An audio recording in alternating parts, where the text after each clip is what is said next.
সকলকে চমকে দিয়ে আজকে ইসরায়েলের পক্ষ থেকে ঘোষণা করা হলো আগামী 6 মাসের মধ্যে ইসরায়েলের টপ ক্লাস 4জন অফিসিয়াল নেতা মন্ত্রী ভারতবর্ষে আসছেন এবং ভারতের সঙ্গে অত্যন্ত গুরুত্বপূর্ণ কিছু বিষয়ে তারা ডিসকাস করবেন। যে খবর আজকে ইসরায়েলের মিডিয়া প্রকাশ করেছে সেখানে বলা হচ্ছে 2026-এর মার্চের মধ্যে ইসরায়েলের প্রেসিডেন্ট, ইসরায়েলের প্রধানমন্ত্রী, ইসরায়েলের প্রতিরক্ষা মন্ত্রী এবং ইসরায়েলের বিদেশ মন্ত্রী 4জন ভারতে আসবেন এবং বলা বাহুল্য নেতানিয়াহুর সঙ্গে নরেন্দ্র মোদীর অত্যন্ত হাই ভোল্টেজ একটি মিটিং অর্গানাইজড করা হবে ভারতে। যে রিপোর্ট সামনে এসেছে সেখানে বলা হচ্ছে এই মিটিং অনুষ্ঠিত হতে পারে মুম্বাই এবং আহমেদাবাদে। এমনকি ফেব্রুয়ারিতে এবছর ভারত মানে 2026-এ ভারত এআই সামিট অর্গানাইজ করবে, সেখানেও নাকি ইসরায়েলের প্রতিনিধিরা আসবেন। আর এই ইসরায়েলের সাথে ভারতের বর্তমান সম্পর্ক নিয়ে আন্তর্জাতিক স্তরের মিডিয়া কিন্তু ঝাঁপিয়ে পড়েছে। একাধিক রিপোর্ট সামনে এসছে এবং সেই রিপোর্টগুলো নিঃসন্দেহে পাকিস্তানের ঘুম উড়িয়ে দিতে বাধ্য। কারণটা কি? এখানে একাধিক ইন্টেল রিপোর্ট দাবি করছে যে পেহেলগাম হত্যাকাণ্ডের সময় ইসরায়েল ভারতকে কিছু নথি তুলে দিয়েছিল। সেই নথিতে কি ছিল? সেই নথিতে ছিল পিওকেতে মানে পাক অকুপাইড কাশ্মীরে হামাস এবং হামাসের টপ ক্লাস লিডাররা পেহেলগাম হত্যাকাণ্ডের 1 মাস আগে এসেছিল। তারা কি করেছিল এসে? তারা সেখানকার জঙ্গি সংগঠন জেইসি মোহাম্মদের সঙ্গে একটি অত্যন্ত গুরুত্বপূর্ণ মিটিং করে এবং পিওকেতে নাকি তারা একাধিক মিটিং, একাধিক সমাবেশ করে এবং প্রতিটি সমাবেশ থেকে ভারত বিরোধিতাকে উস্কে দেওয়া হয়।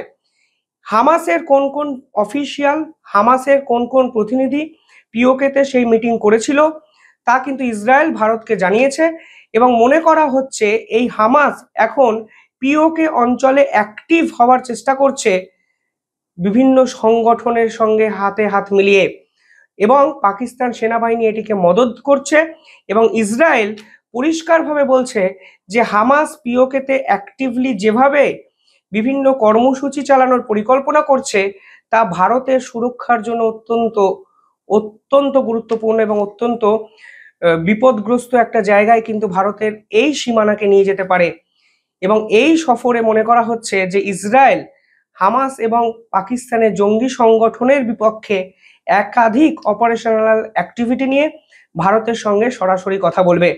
অর্থাৎ বুঝতেই পারছেন এই সফর নিয়ে আন্তর্জাতিক স্তরে যেরকম আলোড়ন সৃষ্টি হয়েছে আজকে দুপুর থেকে, তাতে একটা জিনিস পরিষ্কার যে পুরো বিষয়টাই পাকিস্তান সেনাবাহিনীর বিপক্ষে যেতে চলেছে এবং ইসরায়েল যেভাবে মিলিটারি সাপোর্ট, একাধিক বিজনেস ওরিয়েন্টেড সাপোর্ট এবং অস্ত্র ওরিয়েন্টেড একাধিক সাপোর্ট ভারতকে দিতে চলেছে তা কিন্তু পাকিস্তানের কাছে বিপদ ঘণ্টা এবং বিপদ সংকেত ঘনিয়ে আসছে বলে অনেকে মনে করছেন।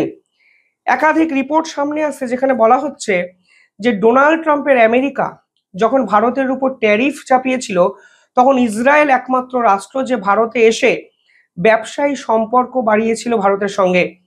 ঠিক 2 মাস আগে নির্মলা সীতারামনের সঙ্গে ভারতবর্ষের অর্থমন্ত্রীর সঙ্গে ইসরায়েলের এক মন্ত্রীর ডিল হয় যেখানে ভারত এবং ইসরায়েল একে অপরের সঙ্গে ব্যবসায়ী সম্পর্ক আরো বৃদ্ধি করবে, এই রকম কমিট কিন্তু করা হয়েছে।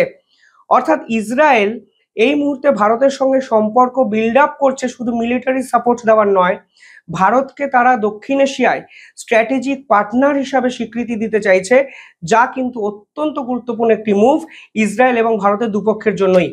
ভারতের ক্ষেত্রে কেন এটা সিগনিফিকেন্ট? কারণ বুঝতে হবে আপনাদের যে এই ইসরায়েলের সঙ্গে ডোনাল্ড ট্রাম্পের অত্যন্ত ভালো সম্পর্ক, কিন্তু সেই ডোনাল্ড ট্রাম্প এই মুহূর্তে আবার ভারতের বিপক্ষে একাধিক স্টেটমেন্ট দিচ্ছেন এবং সম্পর্ক অত্যন্ত খারাপ। এই পরিস্থিতিতে দাঁড়িয়ে ডোনাল্ড ট্রাম্প ইউরোপীয় ইউনিয়ন এবং বিভিন্ন রাষ্ট্রকে কি বাধ্য করছে? ভারতের সঙ্গে যেন সম্পর্ক তারা না রাখেন। কিন্তু ইসরায়েলের সাথে ডোনাল্ড ট্রাম্পের সম্পর্ক ভালো হওয়া সত্ত্বেও ইসরায়েলের প্রেসিডেন্ট এবং তার মন্ত্রীরা ভারত সফরে শুধু আসতেন তা নয়, ভারতের সঙ্গে ব্যবসায়ী সম্পর্ক বৃদ্ধি করছেন, যা কিন্তু ডোনাল্ড ট্রাম্প কোনোভাবেই মেনে নেবেন না। এবং ডোনাল্ড ট্রাম্পের হুঁশিয়ারিকে কার্যত উপেক্ষা করেই ইসরায়েল কিন্তু ভারতের সঙ্গে এই বন্ধুত্বকে আরো বেশি শক্তিশালী করতে চাইছে, তা কিন্তু ইসরায়েলের পক্ষ থেকে এই স্টেপে অন্তত পরিষ্কার হয়ে যাচ্ছে। পাশাপাশি কিছুদিন আগে পাকিস্তান সৌদি আরবের সঙ্গে একটি ডিফেন্স প্যাক্ট সাইন করেছেন। সৌদির ভয়ের জায়গাটা ঠিক কোথায় ছিল? সৌদির ভয়ের কেন্দ্রবিন্দুতে কিন্তু ছিল ইসরায়েল, কারণ ইসরায়েল কিছুদিন আগে হামাসের অফিসিয়ালদের মারতে গিয়ে কাতারে আক্রমণ করে বসে। ফলে মিডিল ইস্টের একাধিক দেশ এই মুহূর্তে ইসরায়েলের নাম শুনলেই কাঁপতে শুরু করে দেয়। সৌদি এবং পাকিস্তান এই মুহূর্তে ডিফেন্স প্যাক্ট সাইন করে একটি ইসলামিক ন্যাটো তৈরি করতে চাইছে, যেই ন্যাটো দক্ষিণ এশিয়ায় ভারত বিরোধী চক্রান্ততে কাজ করবে। একই সঙ্গে সেই ইসলামিক ন্যাটো আবার ইসরায়েলের বিপক্ষেও কিন্তু গুরুত্বপূর্ণ ভূমিকা নিতে পারে। তাই ইসরায়েল এবং ভারত দুপক্ষই মনে করছে ইসলামিক ন্যাটোতে কোন কোন রাষ্ট্র থাকবে? বাংলাদেশ থাকবে, তুরস্ক থাকবে, পাকিস্তান থাকবে, আজারবাইজান থাকবে। ফলে বুঝতেই পারছেন শত্রু কিন্তু এক, পাকিস্তান।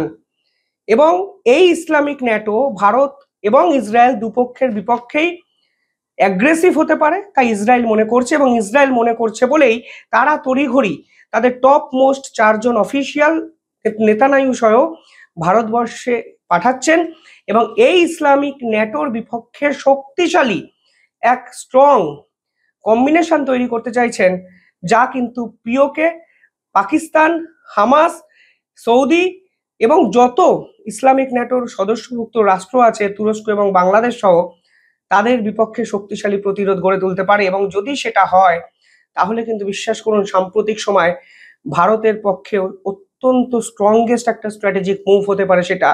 যদিও ইসরায়েল ইনিশিয়েটেড করছে পুরো বিষয়টি, ভারতকে শুধু অফারটিকে লুপিয়ে নিতে হবে, তা অনেকে কিন্তু মনে করছেন। পাশাপাশি ইসরায়েল শুধুমাত্র ভারতকে ডিপ্লোম্যাটিক স্তরে এই ইসলামিক ন্যাটোর বিপক্ষে সাপোর্ট করবে তা নয়। অপারেশন সিন্দুরে ইসরায়েলের র্যাম্পেজ মিসাইল অত্যন্ত গুরুত্বপূর্ণ ভূমিকা পালন করেছিল। প্রসঙ্গত একটু আপনাদের জানিয়ে রাখি, অপারেশন সিন্দুরে ভারত কিন্তু তাদের ফাইটার জেটগুলো থেকে রাফায়েলের প্রয়োগ করেছিল, রাফায়েল ফাইটার জেটগুলো থেকে ব্রহ্মাস্ত্র মিসাইলের প্রয়োগ করেছিল, ব্রহ্মাস্ত্রর পাশাপাশি র্যাম্পেজ মিসাইলের প্রয়োগও কিন্তু করে। এবং র্যাম্পেজ মিসাইল যেভাবে পাকিস্তানের একাধিক জঙ্গি ঘাঁটি এবং মিলিটারি বেস ক্যাম্পকে তছনছ করে দিয়েছে, সেখানে ভারত কিন্তু ইসরায়েলের থেকে আরো অনেক বেশি র্যাম্পেজ মিসাইল কিনবে, তা কিন্তু রিপোর্টে বেরিয়েছে। অর্থাৎ এই যে সফর হতে চলেছে আগামী 6 মাসের মধ্যে, সেখানে কিন্তু ভারত এবং ইসরায়েলের মধ্যে একাধিক মিলিটারি এগ্রিমেন্টও হতে পারে, যা একই সঙ্গে ডোনাল্ড ট্রাম্পের কাছে বড় বার্তা যে তুমি আমাদেরকে আটকে রাখার চেষ্টা করেছিলে, দেখো তোমারই বন্ধু রাষ্ট্র আমাদের দেশে এসে মিলিটারি এগ্রিমেন্ট করছে। তা একই সঙ্গে পাকিস্তানের কাছে অশনি সংকেত, কারণ পাকিস্তানের পিওকেতে হামাস ঢুকে গেছে, সেই হামাসকে এবার শেষ করবে ভারত এবং ইসরায়েল একত্রে। সেই চুক্তি এখন আবার বাংলাদেশ তুরস্কের মতো রাষ্ট্রের কাছে অশনি সংকেত হতে পারে, কারণ সেই ইসলামিক ন্যাটো, যে ইসলামিক ন্যাটো তুরস্ক চেষ্টা করেছে দক্ষিণ এশিয়ায় তৈরি করে ভারত বিরোধী ষড়যন্ত্রগুলোকে উস্কে দিতে এবং ভারতের বিপক্ষে অ্যাকশন নিতে, এবার ইসরায়েল ভারতের হয়ে সেই অ্যাকশন নেওয়ার জায়গাতে চলে গেল। এবং এই জন্যই এই সফর, এই চুক্তি এবং এই ধরনের ট্রেড এগ্রিমেন্ট ভারতের ভবিষ্যৎকেও কিন্তু বদলে দিতে পারে। এবং পুরো বিষয়টি এখনো কোনো মিডিয়া তুলে ধরেনি, একটু আগে ঘোষণা হয়েছে, কিন্তু আমার দৃঢ় বিশ্বাস আগামী 6 মাস অর্থাৎ মার্চ 2026-এর মধ্যে এই মিটিংগুলো যদি কমপ্লিট হয়, তাহলে কিন্তু ভারতের জিওপলিটিক্যাল সারফেসে যে প্রভাব এবং প্রতিপত্তি তা কয়েক গুণ বেড়ে যেতে পারে। এবং এই চুক্তি কিন্তু ডোনাল্ড ট্রাম্পের কাছে সরাসরি ধাক্কা। পাকিস্তানকে নিয়ে আমি ভাবছি না, পাকিস্তানের জন্য আমাদের ভারতের সেনারা যথেষ্ট, কিন্তু ডিপ্লোম্যাটিক স্তরে ডোনাল্ড ট্রাম্পকে কিন্তু যদি ধাক্কা দিতে চান এই রকম মুভই করতে হবে, এবং এটাকে অ্যাগ্রেসিভ মুভ বলা হয়। এই মুভের বিকল্প ডোনাল্ড ট্রাম্পের কাছে কিন্তু আর নেই।